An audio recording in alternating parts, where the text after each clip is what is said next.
So here I am on the creation screen for my Copilot. And all I need to do is provide a name, like I have done here, and I've pointed it to the Holland America website. Now from here, all I do is click Create. And within a few seconds, it will have created a Copilot just like this one. Now, instantly, because I'm pointing to hollandamerica.com, I can start asking questions.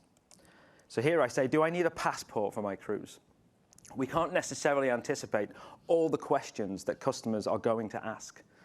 But using the data on the website, we search across that, and we use the power of GPT and our generative answers capability to summarize an answer, rich and with citations, so that your users have full confidence as to where that data came from.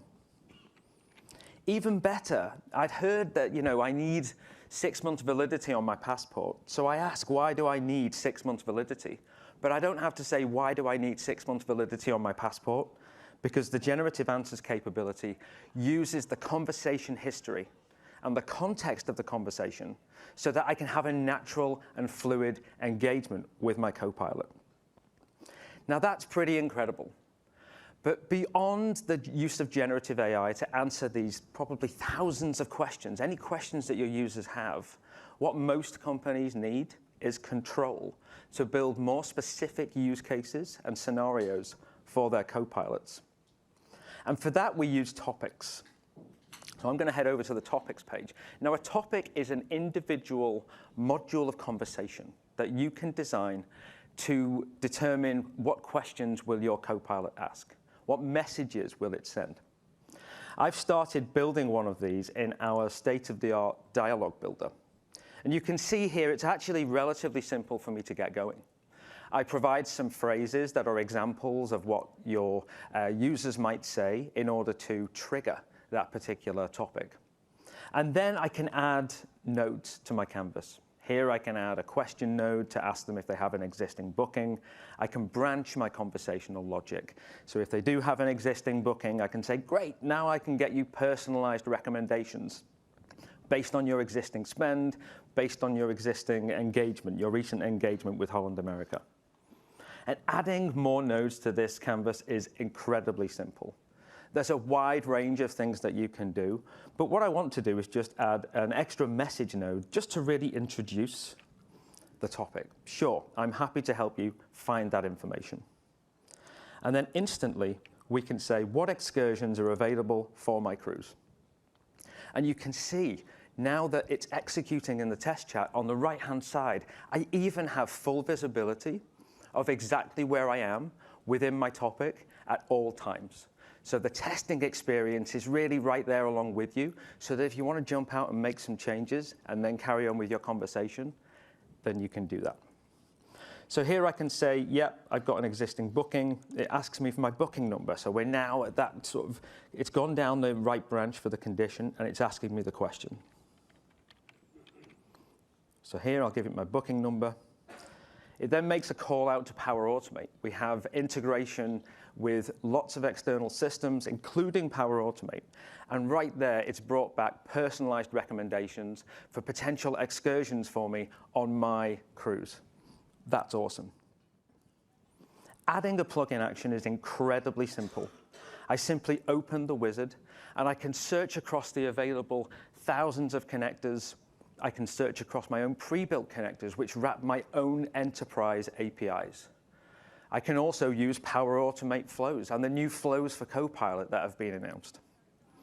Once I select one of these, it takes me just 3 clicks to add it to my Copilot. And I've already added one here. This is one of Holland America's APIs for getting cruise itinerary and booking details. There's nothing really complicated here. It's just going to call that API endpoint and return a JSON payload with a lot of information.